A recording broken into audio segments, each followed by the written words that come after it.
આગળ વાત રાજકોટની કે જ્યાં વિરાણી હાઈસ્કૂલ જે ફરી એક વખત વિવાદમાં આવી છે.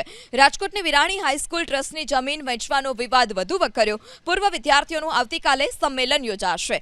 રાષ્ટ્રીય શાળામાં મળનારા આ સંમેલનમાં દેશ વિદેશમાં રહેતા પૂર્વ વિદ્યાર્થીઓ ઓનલાઈન જોડાશે.